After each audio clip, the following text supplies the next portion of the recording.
Did you know that while you sleep, a pair of glowing red eyes might be watching you from the southeast corner of your room? Is it a guardian god, or a centuries-old vengeful spirit born from a burning pyre? Welcome back to Evening Chronicles, your sanctuary for eerie bedtime tales and ancient legends. Tonight, we unearth the terrifying curse and sacred covenant of Myanmar's household spirits. Before the fire catches, make sure to like, subscribe, and hit that notification bell so you never miss our weekly journeys into the dark. Deep within the ancient kingdom of Tagong, the earth trembled not from the wrath of gods, but from the rhythmic, thunderous strikes of a single man. Maung Tint, known to all as the Green Glory due to his unmatched physical strength, swung his massive iron hammer with supernatural ease. It was said that when Tint struck his anvil, the vibrations could be felt in the palace of the king miles away. But this extraordinary strength was not a blessing. It was the seed of a dark destiny that would forever haunt the households of Myanmar for centuries to come. The king of Tagong could not sleep. Every nightly tremor from Tint's anvil felt like a direct threat to his golden throne. Paranoia, a poison sharper than any blade, consumed the monarch's mind. A man who can shake the earth with a hammer can shatter my kingdom with his bare hands, the king whispered to his inner council. A plot was hatched in the shadows, not of open warfare, but of a deceptive trap disguised as royal favor. To lure the gentle giant into the palace, the king demanded the hand of Tint's beautiful sister, Saw Me Yar, making her his chief queen. The trap snapped shut with merciless precision. Believing his sister's royal marriage meant safety, Tint finally emerged from his hiding in the deep forests and entered the capital. But instead of a feast, he found a legion of royal guards waiting with thick iron chains. Tied firmly to a colossal Saga champaka tree, the giant was helpless. As the king gave the cruel order, logs were piled high around Tint and the flames were lit. The fire roared to life, consuming the man whose only crime was being born with the strength of a titan. From her high chambers, Queen Saw Me Yar saw the thick black smoke rising against the sky. Horrified, she realized the devastating truth. Breaking past her maids, she ran frantically toward the burning Saga tree. The heat was unbearable, but her grief was absolute. "My brother dies because of me!" she screamed, and before anyone could stop her, she leapt directly into the raging inferno. The king, filled with a sudden flash of regret, rushed forward and managed to pull her back by her hair, but it was too late. The fire had claimed her body, leaving only her severed head and her brother's remains intact amid the ashes. They did not truly die. Bound by agony, rage, and an unyielding bond of sibling love, Tint and Saw Me Yar transformed into powerful, vengeful spirits. The Saga tree, fueled by their wrath, became cursed. Anyone who dared to rest under its shade, or even pass by it at night, met a horrific, sudden death. Cattle died inexplicably, and the screams of the siblings echoed through the leaves whenever the wind blew.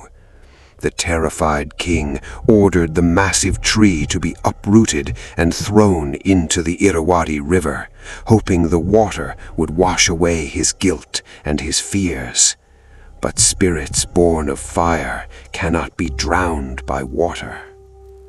The massive, half-charred trunk of the Saga tree drifted slowly down the Irrawaddy River, but it did not move like ordinary wood. It seemed to possess a sinister will of its own, flowing against the natural currents whenever it neared a village. At night, fishermen reported seeing two glowing silhouettes, one tall and imposing, the other graceful yet tragic, standing upon the floating timber. Wherever the log paused, the water turned black as ink, and fish floated to the surface, dead. The river, once the lifeblood of the land, had become a moving conduit of pure, unadulterated wrath. As the cursed wood floated past the town of Maloon, a strange madness gripped the inhabitants. People began to dream the exact same dream.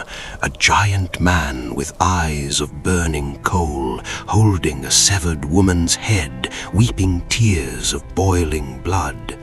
By day, those who had touched the river water broke out in mysterious black boils.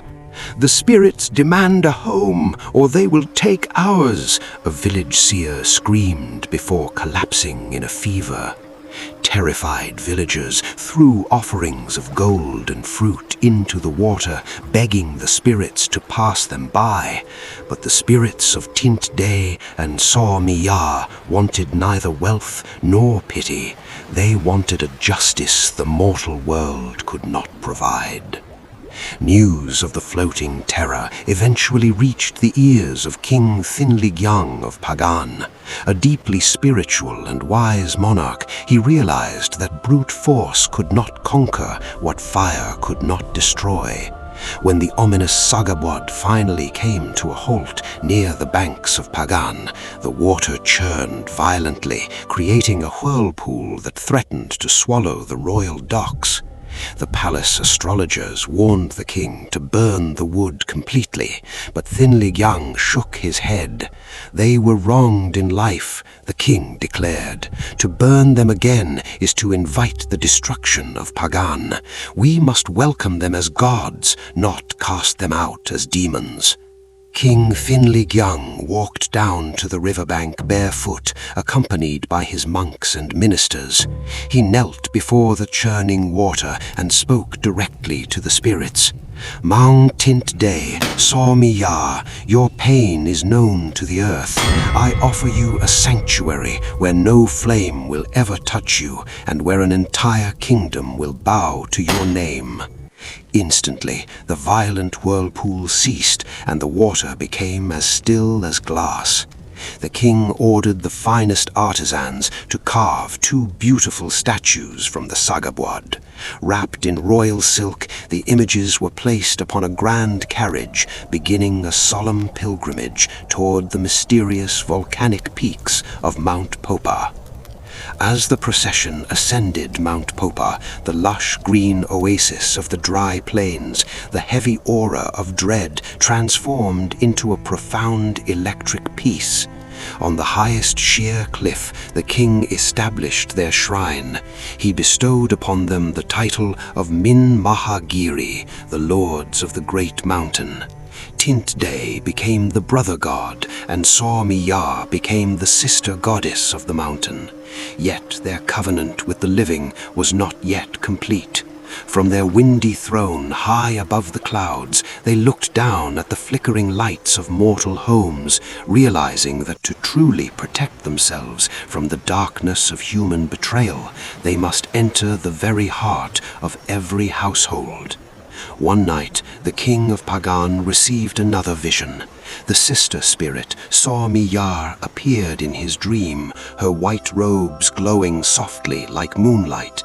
"O king," she said, her voice like the rustling of palm leaves, "we wish to guard the homes of your people, to ensure that no fire consumes them as it consumed us.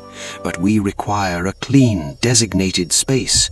Let us dwell in the southeast corner of every house, the Yadanara corner, the direction of the sun's rising and the hearth's fire. In return, we will turn away disease, thieves, and malicious spirits." The king awoke in a cold sweat, realizing this was a holy covenant that could unite the supernatural and mortal worlds for eternity. The tradition began in the heart of Pagan. In a small bamboo house near the city walls, a poor weaver hung the first ritual coconut, filling it with devotion and offering water and green bananas. That very night, a massive fire broke out in the district, the dry thatch roofs catching flame one after another like a line of gunpowder. The fire raced toward the weaver's home, but as the sparks touched his roof, witnesses swore they saw the shadow of a giant man standing atop the house, swinging a spectral hammer that generated a powerful wind, blowing the flames completely away.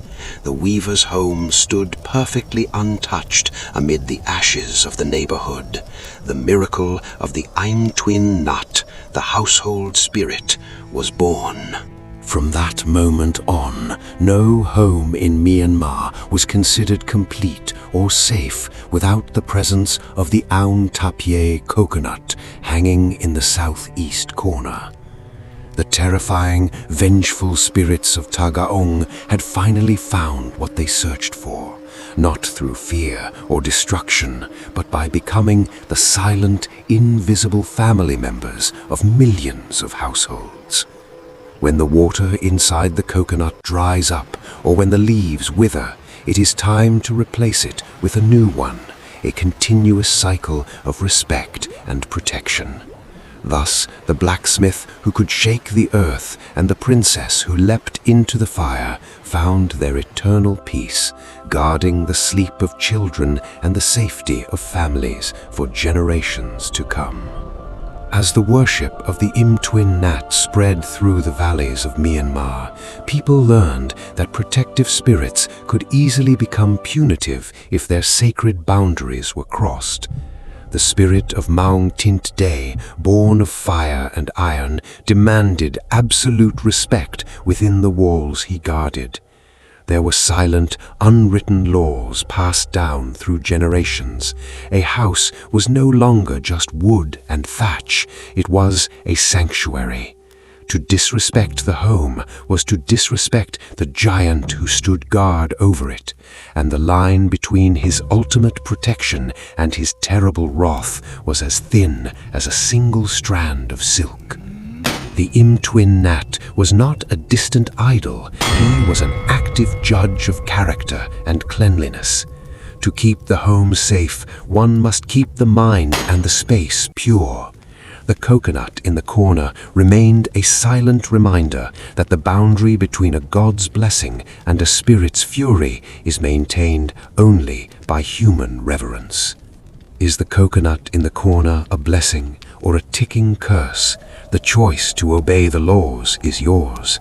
Leave your thoughts in the comments below. Until the shadows lengthen again on Evening Chronicles, stay safe and good night.